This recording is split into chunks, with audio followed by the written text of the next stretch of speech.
In the isolated backcountry of East Texas, where dense pine thickets dissolve into endless stretches of frontier grassland, where once existed a chain of camps that claimed to offer absolution to the lost. Hidden far from established towns and lawful oversight, these sites promised redemption to those burdened by guilt and sin. Between the mid-1840s and the early 1880s, more than 300 men and women entered these so-called sanctuaries. Very few were ever seen again. Those who survived spoke quietly, often years later, describing rituals of purification so severe that survival itself felt accidental. When federal authorities finally forced their way into the camps in 1881, they expected to uncover religious extremism. What they found instead was far worse. Buried beyond the tree line lay a concealed burial ground containing nearly 200 bodies, many showing unmistakable evidence of extended suffering. Yet the most disturbing discovery came not from the earth, but from a collection of handwritten ledgers kept by One Family Records that exposed a criminal operation so calculated and so prolonged that it had functioned in plain sight for more than 30 years. Tonight, we uncover the full history of what may be the most efficient serial-killing enterprise of the American frontier, one disguised as divine mercy and spiritual deliverance. Before we continue, let me be clear. This story is not for everyone. This channel exists for those willing to confront the darkest corners of American history. If you're prepared to continue, consider subscribing and tell us in the comments which state you're listening from. What follows will challenge long-held ideas about faith, justice, and the true cost of redemption on the frontier. The year was 1845. Texas had just entered the Union after nearly a decade as an independent republic. The frontier was vast, violent, and largely ungoverned, a place where people vanished as easily as they arrived. Men and women came west to bury their pasts, to reinvent themselves, or to escape the consequences of their actions. Justice was inconsistent, morality was negotiable, and religious devotion often burned brightest where law was weakest. It was along these unforgiving trails, between scattered settlements and lonely river crossings, that rumors began to circulate. Stories of three brothers who offered something few dared to promise: immediate salvation, not through prayer alone, but through suffering. The Damnation family arrived from Arkansas early that year.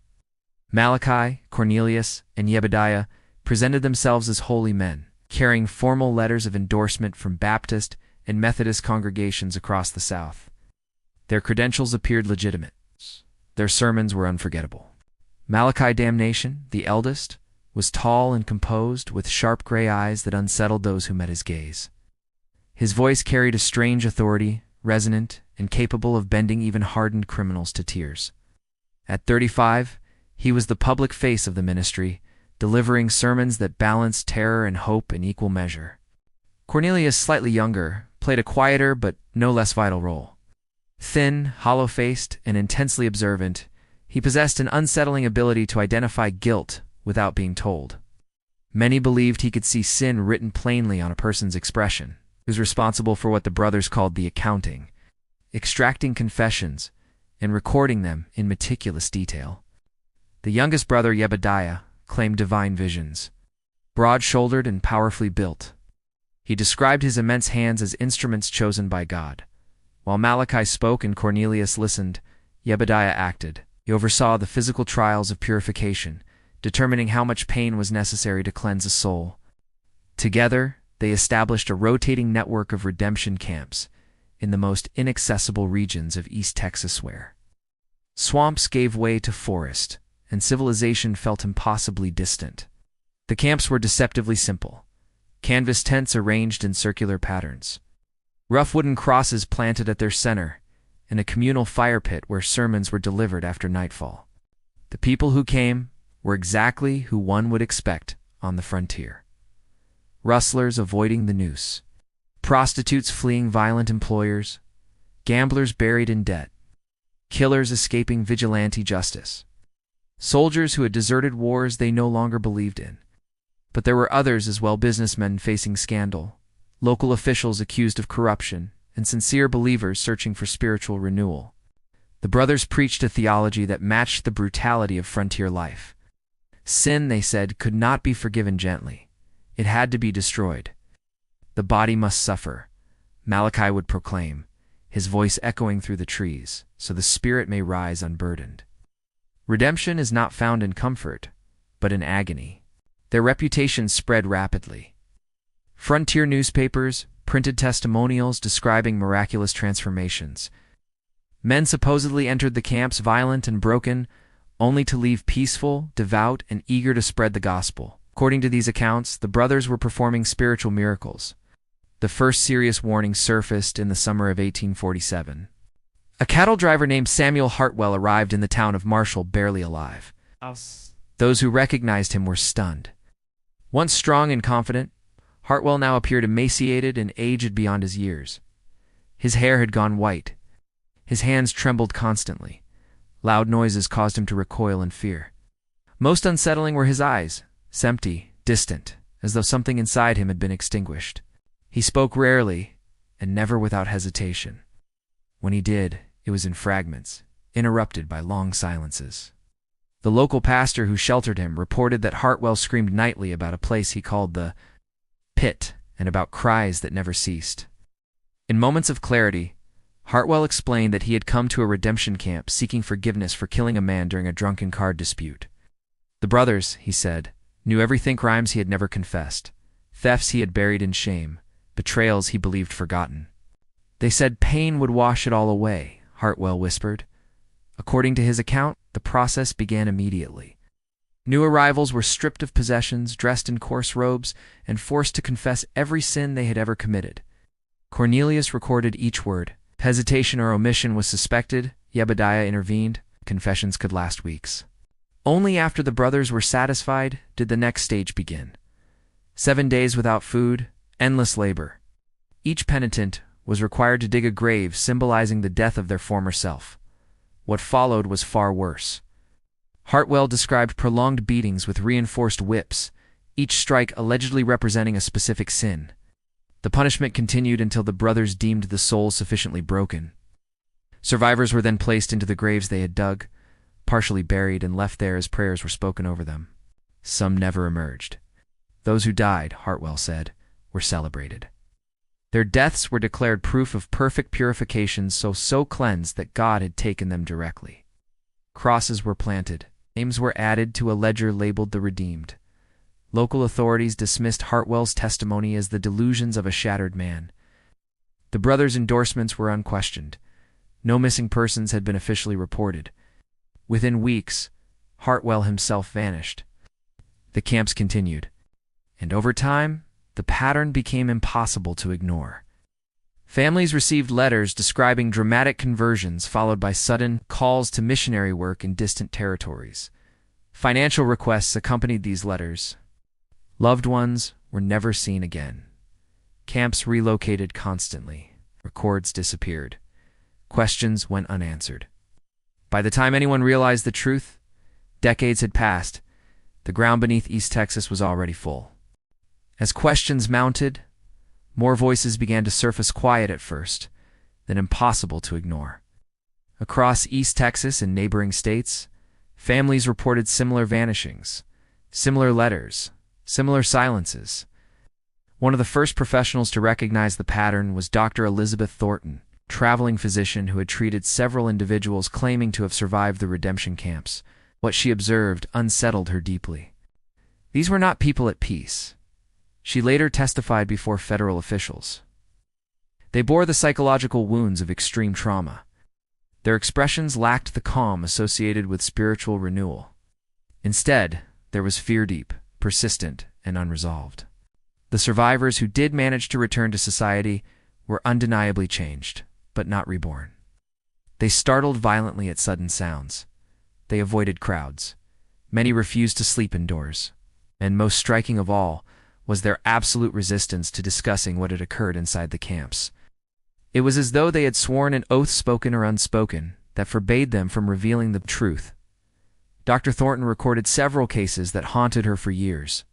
One was Jacob Miller, a former outlaw whose criminal past was well documented. Though he survived the purification rites, his condition mirrored that of soldiers who had endured the worst battlefields of war. According to Thornton's notes, Miller suffered recurring night terrors centered on what he called the pit and the ascent. When pressed for clarity, He offered only one sentence before retreating into silence. Some roads to redemption cost more than a soul can afford.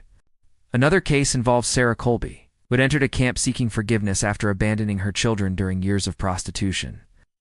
When she eventually returned to her family, her sister described her as emotionally vacant. Sarah would sit motionless for hours, whispering fragmented prayers. But they were not pleased for forgiveness for her past sins. Instead, she begged for absolution for what she had witnessed. Perhaps the most alarming account came from Reverend Peter Hawkins, a Methodist minister who entered one of the camps not as a penitent, but as an observer. Hawkins hoped to study the brothers' methods, believing their success might strengthen his own ministry. He emerged profoundly shaken. There exists a form of evil that disguises itself as righteousness, Hawkins confided to Dr. Thornton. I went searching for inspiration. What I found nearly destroyed my faith.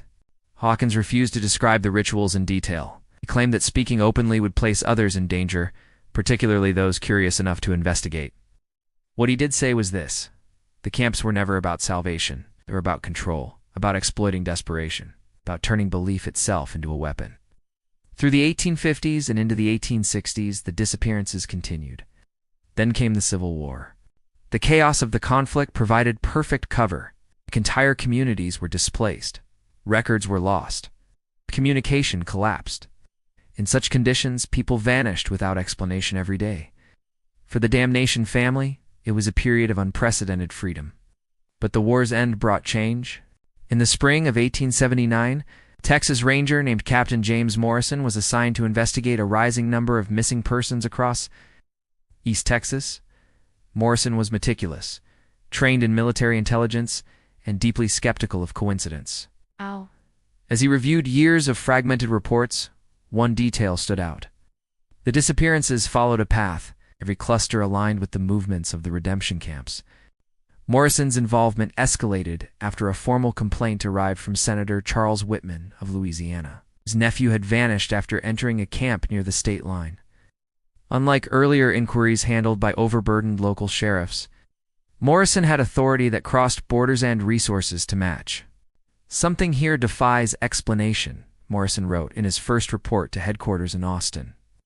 In the past 3 years alone, I've identified over 60 unresolved disappearances linked to these camps. That number does not account for earlier decades or incomplete records from neighboring states. He began interviewing families. The stories were disturbingly uniform. A loved one sought redemption. Letters followed, describing spiritual transformation. Then came a final message, an urgent calling to missionary work in distant territories. After that, silence. Morrison attempted to verify these missionary claims. Every attempt failed. Letters were returned unopened. Churches denied knowledge. Missions listed in correspondence did not exist. Most damning of all, Morrison discovered that several glowing testimonials, supposedly written by different families, contained identical phrases, even identical grammatical errors. These documents are manufactured, Morrison wrote in a confidential memo. The question is not whether deception is occurring, but how far it extends. His investigation reached a turning point one evening in a Jefferson tavern. There, Morrison encountered Tobias Fletcher, a visibly intoxicated laborer whose rambling drew immediate attention. As the night wore on, Fletcher's story sharpened into something horrifying. He claimed to have worked for the Damnation family for nearly 2 years in the mid-1870s digging graves. Clearing land, performing odd jobs. I thought I was serving God, Fletcher muttered, hands trembling. Malachi told me I was chosen, but some of those graves, they weren't symbols. According to Fletcher, his duties included burying those who had ascended during purification. The brothers claimed these deaths were divine callings, souls taken directly to paradise. Fletcher knew better. He described Jebediah's methods in hushed tones, the prolonged suffering, the extraction of information property, relatives, finances. Pain used not just as punishment, but as interrogation. They took everything, Fletcher said. Then they made it look holy. Fletcher revealed the true scale of the operation. Information gathered during the rituals was used to forge letters to families requesting money for fictional missionary work. Funds were routed through intermediaries, impossible to trace. Some families sent money for years unaware their loved ones were already buried in unmarked ground. When Morrison pressed Fletcher for grave locations, the man panicked. His drunken confidence evaporated. "They don't like questions," Fletcher whispered, scanning the tavern. "People who ask, they vanish too." That night, Fletcher fled into the darkness. He was never seen again. Morrison suspected the worst, but the damage was done. Fletcher had given him enough to act. With mounting evidence and a narrowing search area near the Louisiana border, Morrison assembled a small, trusted team of Texas Rangers. Their destination: the swamps near Caddo Lake, where reports suggested the Damnation family had established their latest camp. The journey led them into some of the most unforgiving terrain in the state forests, so dense they blocked out daylight. Wetlands where sound seemed to die. Morrison's team included Sergeant Bill Crawford, hardened by years of frontier warfare, and Corporal Miguel Santos, former vaquero renowned for his tracking ability.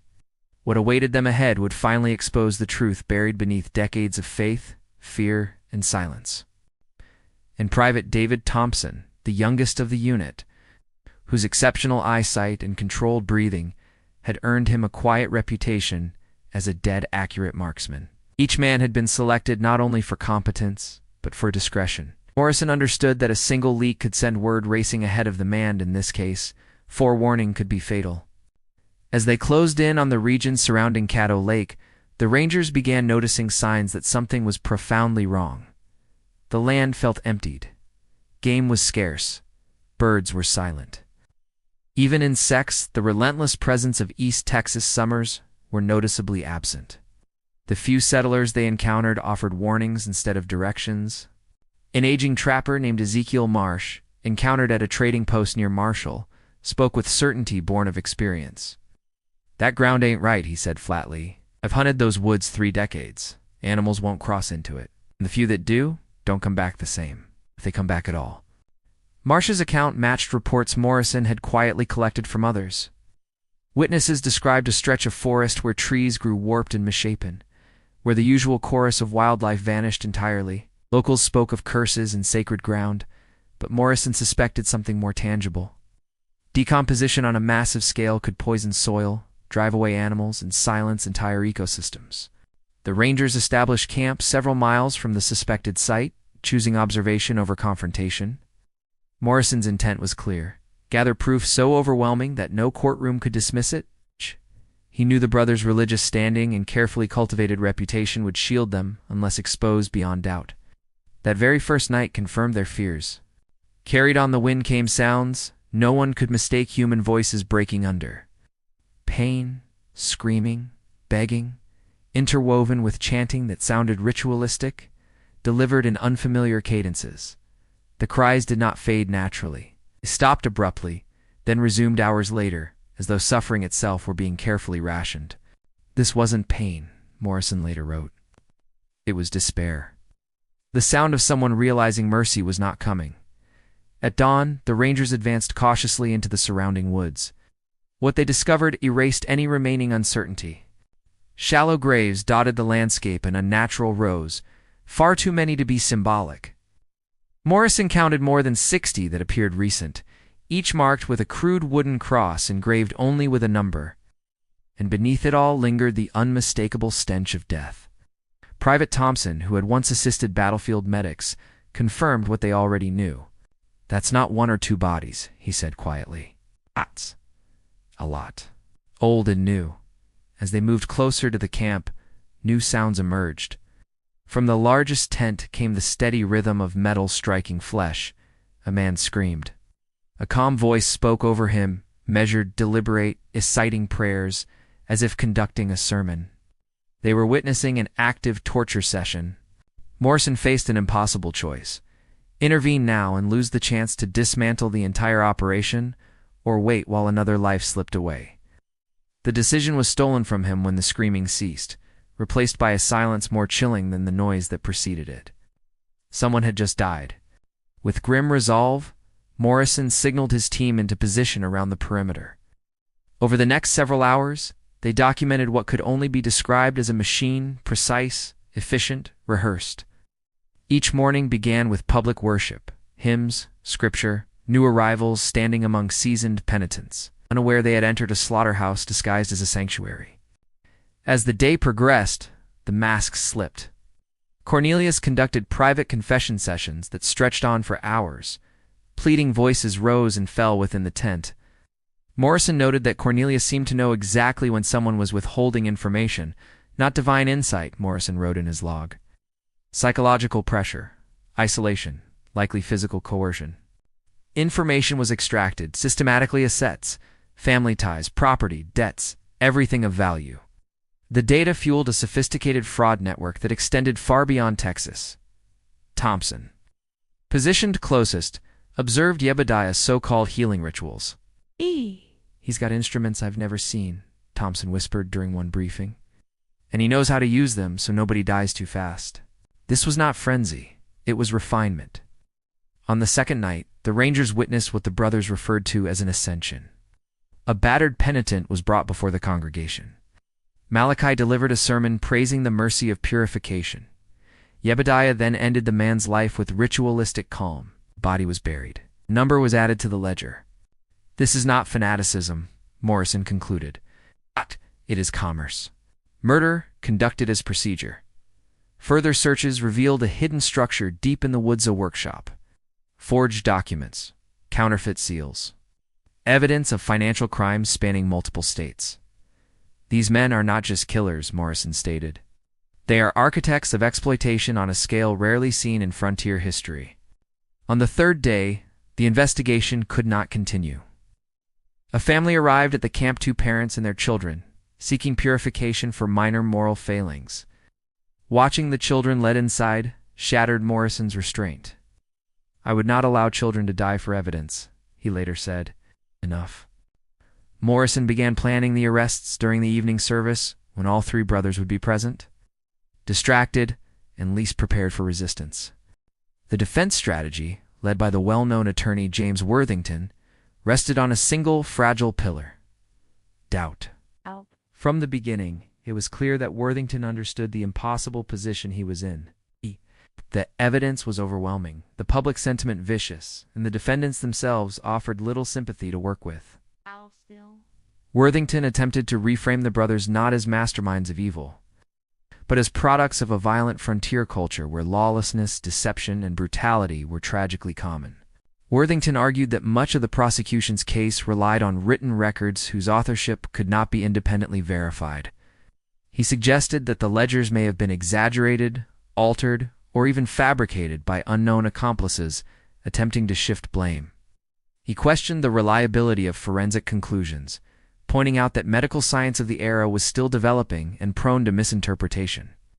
Above all, he attempted to plant the idea that the brothers' religious language, however disturbing, did not itself constitute proof of murder. The jury remained unmoved. As survivor testimony was introduced, the atmosphere inside the courtroom shifted from tense curiosity to stunned silence. Former penitents, those few who had escaped or been released before their deaths, described a systematic process of psychological dismantling. They spoke of isolation, sleep deprivation, ritualized humiliation, and relentless sermons that framed suffering as divine necessity. Several witnesses broke down while testifying, requiring adjournments as the weight of their memories overwhelmed them. One witness, a former farmhand recruited to work at the camp, described how he had been instructed to assist in preparations without ever being told the full purpose. Only later did he realize that he had been helping construct devices intended not for discipline, but endurance stools, designed to keep victims alive while maximizing pain. His testimony confirmed what investigators had already suspected. The brothers relied heavily on compartmentalization, ensuring that even their helpers rarely understood the full scope of the operation. When Brother Malachi took the stand, the courtroom leaned forward in collective anticipation. Unlike his brothers, he appeared calm, even composed. He spoke deliberately, choosing his words with unsettling care. He did not deny the existence of the camps, nor the deaths that occurred there. Instead, he framed them as unfortunate outcomes of spiritual warfare, insisting that the brothers had acted as instruments of a higher will. Brother Yebediah, by contrast, was openly hostile. He refused to answer several questions, mocked the proceedings, and at one point had to be restrained after shouting at a victim's family member in the gallery. His behavior only reinforced the prosecution's narrative, painting a portrait of a man incapable of remorse. Brother Cornelius never took the stand. Medical experts testified next, presenting their findings in clinical detail. Diagrams were displayed, injuries were explained, patterns were identified. The repeated nature of the trauma, the deliberate avoidance of vital organs, and the evidence of prolonged suffering dismantled any remaining argument that the deaths were accidental or incidental. The conclusion was unavoidable. These acts had been intentional, systematic, and refined over time. After weeks of testimony, the jury retired to deliberate. They returned in less than 3 hours. The verdict was unanimous on all major counts: murder, fraud, kidnapping, conspiracy. The reading of the charges seemed endless, each one another nail-sealing the brothers' fate. As the sentences were handed down, there was no dramatic outburst, no final speech. Only a heavy, suffocating silence filled the courtroom. The damnation brothers were sentenced to death. In the months following the trial, authorities continued uncovering evidence tied to the brothers' network.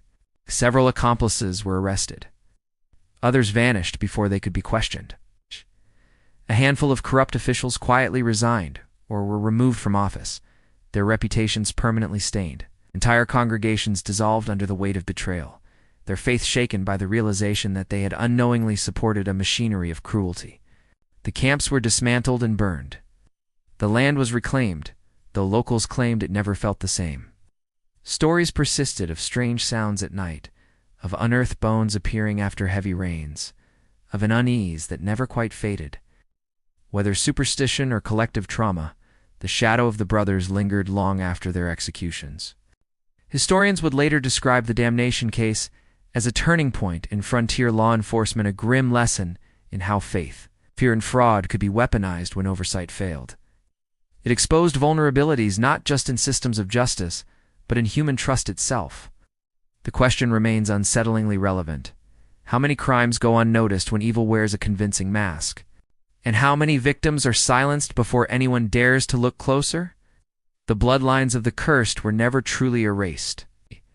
They were buried beneath lies, fear, and faith, waiting for history to uncover them. Worthington attempted to reframe the brothers as tragic figures, men led astray by fervent belief rather than deliberate cruelty.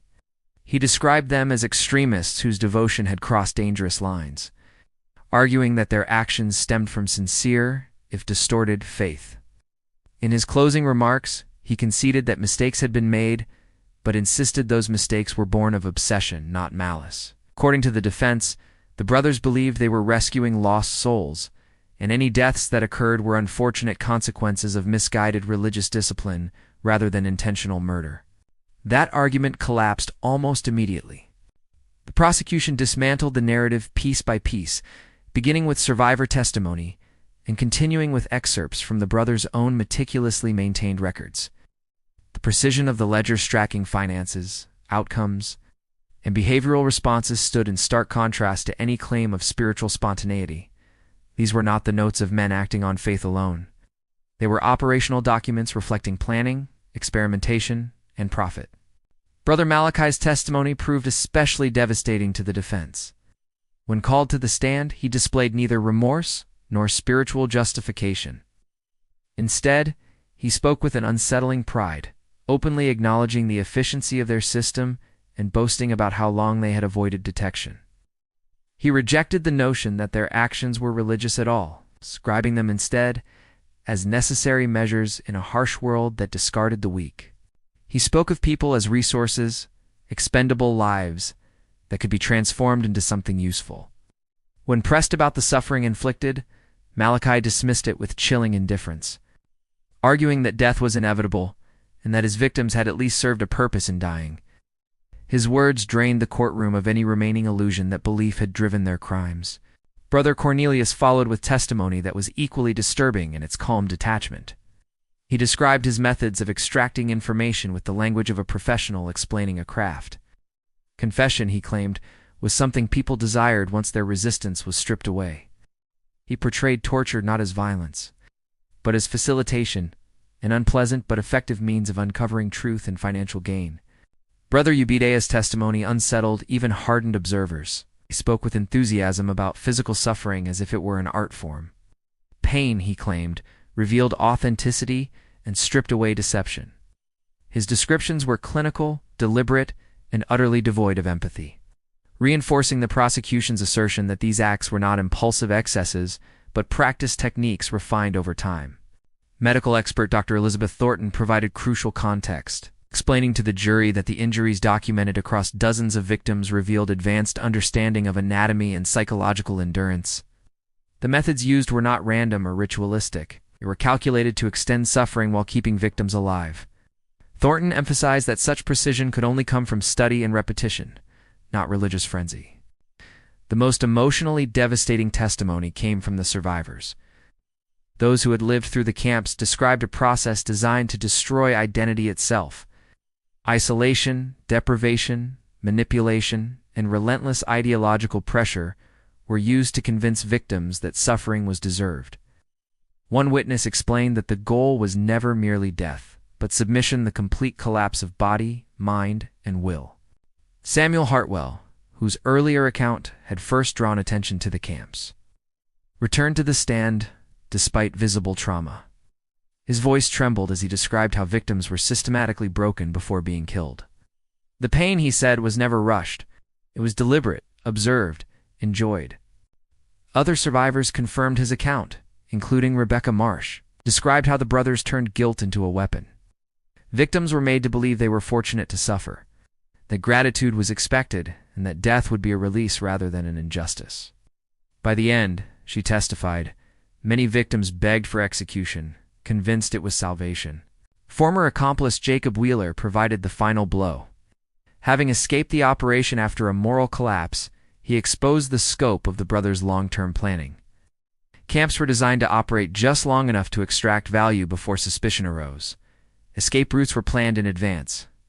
False identities were maintained with care. Wheeler revealed that the brothers viewed westward migration not as destiny, but opportunity, an endless supply of isolated people carrying money and no one to look for them if they vanished. The courtroom erupted when the prosecution unveiled the brothers' true identities. Records revealed that the so-called damnation family were, in fact, seasoned criminals operating under stolen names. Their religious credentials had been lifted from deceased ministers, their personas crafted through careful study of legitimate doctrine. Everything from sermons to testimonials had been manufactured as camouflage. Further investigation revealed that one of the men was not related to the others at all, but a former soldier discharged for extreme brutality. He had been recruited for his capacity for violence and folded into the fabricated family identity once his usefulness became clear. The verdict required little deliberation. After only a few hours, the jury returned unanimous guilty verdicts on every major charge. The weight of evidence left no room for uncertainty. Judge Harrison Caldwell, known for his severity, described the crimes as an attack on civilization itself, that weaponized trust, faith, and vulnerability. Sentences were pronounced accordingly. Each man was condemned to death for multiple counts of murder, fraud, and torture. Their executions were carried out before a massive crowd drawn from across the region. None expressed regret, spoke of history vindicating him. Another warned that men like them would always exist wherever desperation could be exploited. The aftermath reshaped frontier justice. New regulations were enacted, religious organizations faced oversight for the first time, and law enforcement agencies began coordinating across state lines. Dr. Thornton's work laid early foundations for criminal psychology. Morrison's investigative methods became a blueprint for complex cases moving forward. Yet the damage could not be undone. Families were ruined. Communities collapsed under the realization that their generosity had funded atrocities. The campsites were abandoned, avoided by locals who claimed the land itself carried a lingering unease. Even today, those remote regions remain steeped in legend. The story of the damnation family forces an uncomfortable reckoning. Their crimes were not only the result of individual depravity, but of systemic failure, gaps in communication, unchecked authority, and blind faith. They thrived because society assumed righteousness where scrutiny was most needed. They offered salvation and delivered annihilation. Their legacy is not written in monuments, but in forgotten graves scattered across the frontier, reminder that the most dangerous evil often arrives wearing the face of redemption.